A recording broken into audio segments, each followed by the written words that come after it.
కార్యక్రమాన్ని చేద్దామని అన్నాడు. అందుకోసమే ఈ కార్యక్రమం చేస్తున్నాం. ఎందుకంటే ఇలా మన తాట కానీ ప్రతి తాట ఇలా హిందుత్వం అంటే బీజేపీ అంటే ముఖ్యం. ఇలా మన హిందువులని కొన్ని పార్టీలు అయితే అటు ఇటు ముక్కలు చేసి మనల్ని ద్రోహం చేస్తారు. అందుకోసం మీరంతా యువకులు ప్లీజ్ దయచేసి మీ భవిష్యత్తు, ఇక మా భవిష్యత్తు కాదు, మీ భవిష్యత్తు, మన పిల్లలు మీరు అందరూ బాగుండాలంటే మీరు మంచి మార్గాన్ని ఎంచుకొని ఇలా పార్టీలు అస్తైపోతాయి. మన హిందువులం అయితే మన పెద్దలు ఎప్పుడు మన పెద్దలు తీసుకొచ్చిన మన ధర్మం దేశం అన్నది ఉన్నది కాబట్టి ఎన్నో దేశాలు నాశనం అవుతున్నాయి. కాబట్టి మన ధర్మం ఇలా భారతదేశంలో ఉండేప్పటికీ మన భారతదేశం ఇంత మంచిగా కరోనా టైంలో కూడా మనం మోడీ లాంటి నాయకుడు ఆధ్వర్యంలో మనం ఇలా బతకగలిగామంటే మన అదృష్టం. మీరందరూ కూడా యువకులు పాటిన సన్మానం అని మన అధ్యక్షుడు చెప్తే ఇలా కార్యక్రమాన్ని చేద్దామని అన్నాడు. అందుకోసమే ఈ కార్యక్రమం చేస్తున్నాం. ఎందుకంటే ఇలా మన తాట కానీ ప్రతి తాట ఇలా హిందుత్వం అంటే బీజేపీ అంటే ముఖ్యం. ఇలా మన హిందువులని కొన్ని పార్టీలు అయితే అటు ఇటు ముక్కలు చేసి మనల్ని ద్రోహం చేస్తారు. అందుకోసం మీరంతా యువకులు ప్లీజ్ దయచేసి మీ భవిష్యత్తు, ఇక మా భవిష్యత్తు కాదు, మీ భవిష్యత్తు, మన పిల్లలు మీరు అందరూ బాగుండాలంటే మీరు మంచి మార్గాన్ని ఎంచుకొని ఇలా పార్టీలు అస్తైపోతాయి. మన హిందువులం అయితే మన పెద్దలు ఎప్పుడు మన పెద్దలు తీసుకొచ్చిన మన ధర్మం దేశం అన్నది ఉన్నది కాబట్టి ఎన్నో దేశాలు నాశనం అవుతున్నాయి. కాబట్టి మన ధర్మం ఇలా భారతదేశంలో ఉండేప్పటికీ మన భారతదేశం ఇంత మంచిగా కరోనా టైంలో కూడా మనం మోడీ లాంటి నాయకుడు ఆధ్వర్యంలో మనం ఇలా బతకగలిగామంటే మన అదృష్టం. మీరందరూ కూడా యువకులు. ఈరోజు ఇందల్వాయి మండలం కేంద్రంలో మా కొత్త ఎన్నికైన బూత్ అధ్యక్షులని వారిని మేము సన్మానించడం జరిగింది. ఎందుకంటే రానున్న స్థానిక ఎన్నికలు ఉన్నాయి కాబట్టి అందరినీ కలుపుకొని మంచిగా పనిచేసుకుంటూ పార్టీని ఇంకా ముందుకు తీసుకెళ్లాలని, ఇక్కడ ఉన్న ఎంపీటీసీ కానీ సర్పంచ్ కానీ అన్నిలో కూడా బీజేపీ విజయం కావాలని, వాళ్ళందరికీ కొద్దిగా బూస్ట్ నింపినట్టు ఎనర్జీ ఉండాలన్నట్టు కొద్దిగా వాళ్ళతో కార్యకర్తలతో కూడా మేమందరం కలిసి వాళ్ళతోటి డిస్కస్ చేయడం జరిగింది. ఇప్పుడు వచ్చే ఎలక్షన్లో ఖచ్చితంగా బీజేపీ ఎంపీటీసీ కానీ సర్పంచ్ కానీ ఖచ్చితంగా విన్ అవుతామని ధీమా వ్యక్తం చేస్తున్నాము. మా కార్యకర్తలు కూడా చాలా బలంగా ఉన్నారు. యూత్లో కూడా చాలా కష్టపడి పనిచేసే తత్వం ఉన్నది. అలాగే కూడా వాళ్ళు కష్టపడుతున్నారు. అందరూ కూడా ఈ యూత్ను కానీ అందరినీ కలుపుకొని మంచిగా కష్టపడి పనిచేసి ఇక్కడ మేము సర్పంచ్ కానీ ఎంపీటీసీ కానీ గెలవబోతున్నాం. Thank you. మన ఫ్యామిలీ మనము మన ధర్మాన్ని కాపాడుకోవాలంటే ఖచ్చితంగా యువకులు పనిచేయాలి. ఇలా బూత్ అధ్యక్షులని సన్మానిస్తూ ఈ కార్యక్రమంలో అందరం ఉన్నారా, మీకు ఏమైనా కావాలంటే మాకు ఎప్పుడు యువకులు ఇలా మోడీ గారు ఖేలో ఇండియా అని ఒక కార్యక్రమం పెట్టిండు. ఆ కార్యక్రమంలో యువకులు ఏ స్పోర్ట్స్లో కానీ క్రికెట్ కానీ ఖోఖో కానీ కబడ్డీ కానీ ఇవన్నీ ప్రపంచంలో అన్ని స్పోర్ట్స్లో పాల్గొనాలని, మన భారతదేశాన్ని అగ్రస్థానం నిలపాలని ఈ ఖేలో ఇండియా పెట్టిండు.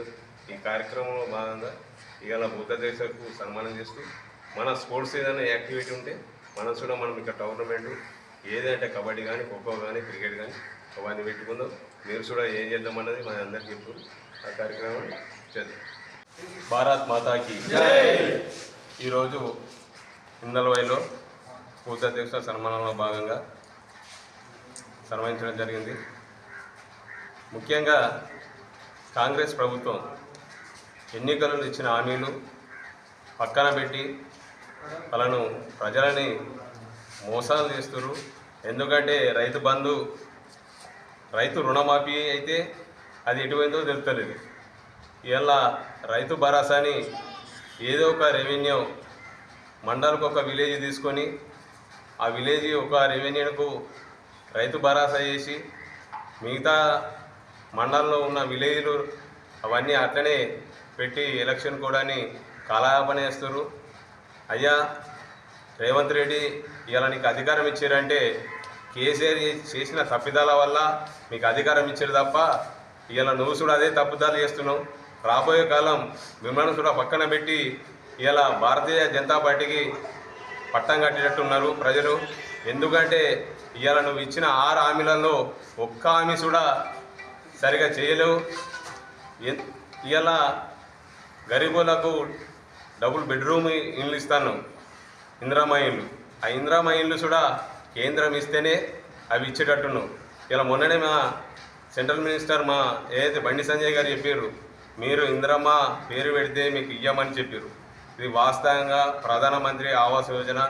ఇలా మోడీ గారు దేశంలో ప్రతి రాష్ట్రానికి ప్రధానమంత్రి ఆవాస్ యోజన కిందనే ఇల్లు ఇస్తున్నారు. ఆ విధంగా పెడితేనే ఇలా మన రాష్ట్రానికి వచ్చే పరిస్థితి ఉంది. మీరు నాయకుల పేరు పెడితే రావు. అయ్యా రేవంత్ రెడ్డి ఇప్పటికైనా కళ్ళు తెరిచి ఇలా నాయకుల పేర్లు కాదు, ప్రజలకు మేలు చేసే విధంగా మీరు పనిచేయండి. ఈ రైతు భరోసా కానీ రైతు ఏదైతే రుణమాఫీ ఉందో అది ప్రతి ఒక్కరికి వచ్చినట్టు చూడండి. వచ్చినోడికి అచ్చుడు రానోడికి రాకపోవడం ఇది కరెక్ట్ కాదు. ఇంట్లో ఏదైతే ఇండ్లు కూడా ప్రతి ఒక్కరికి వచ్చినట్టు ఇలా ఇంతకుముందే నిన్ననో మొన్ననో మా మలాపూర్ సర్పంచ్ ఆయన కలెక్టర్కి విన్నపం చేయడం జరిగింది. ఏమని గరీబ్ ఎవరైతే గరీబ్ ఉన్నారో వాళ్ళకి రాలేదు, ఉన్నోళ్ళకి ఆ సర్వేలలో ఉన్నోళ్ళకే ఇచ్చేది తప్ప గరీబ్ వాళ్ళకి రాలేదు. ఇది కాంగ్రెస్ పార్టీ వాళ్ళకి ఇచ్చుడు కాదు, ప్రతి ఒక్క గరీబ్ వాళ్ళని నింపురి, ప్రతి గరీబ్ వాళ్ళకి వచ్చినట్టు. ఇలా మోడీ నా పార్టీ నీ పార్టీ అని చూస్తున్నాడు. ప్రతి ఒక్కరికి అర్హులైన వాళ్ళని అందరికీ వచ్చేటట్టు ఆయన ప్రధానమంత్రి ఆవాస్ యోజన పెట్టిండు. రేవంత్ రెడ్డి కానీ ఇక్కడ ఉన్న స్థానిక నాయకులు కానీ ఎమ్మెల్యే కానీ ఇలా ఇందల్వాయి మండలంలో చాలామందికి అన్యాయం జరుగుతుంది. ఇందల్వాయి మండలికి అయితే ఇలా కొత్త మండలం చేశారు కాబట్టి గత టీఆర్ఎస్ ప్రభుత్వం కొత్త మండలం చేసింది కాబట్టి ఎక్కడ వేసిన గొంగలు అక్కడనే ఉంది. ఒక మండల ఆఫీస్ లేదు, ఏది లేదు. ఏదైతే విలేజ్ ఒక తిరుమలపల్లి విలేజ్ని మండల ఊరుగా చెప్పారు తప్ప ఆ మండలాన్ని ఏం డెవలప్ లేదు.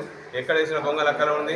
ఇక్కడ స్థానిక ఎమ్మెల్యే కానీ ఇక్కడ నాయకులు కానీ కాంగ్రెస్ నాయకులు కానీ ఈ మండల డెవలప్మెంట్ గురించి ఇలా యువకులు ఉన్నారు, యువకులకు చదువుకోవడానికి ఒక కాలేజీ చూడలేదు, వాళ్ళకు ఎలాంటి వసతులు లేవు. దీన్ని దృష్టిలో పెట్టుకొని మండలి డెవలప్మెంట్ మీద మండల నాయకులకు ఏదైతే ఎమ్మెల్యే ఎంపీపీలు వీళ్ళందరూ నా ఎమ్మెల్యేను విన్నపించాలా, సీఎం దృష్టి తీసుకోపోవాలా ఈ మండల డెవలప్మెంట్కు చేసుకుంటూ భారత్ మాతాకి జై.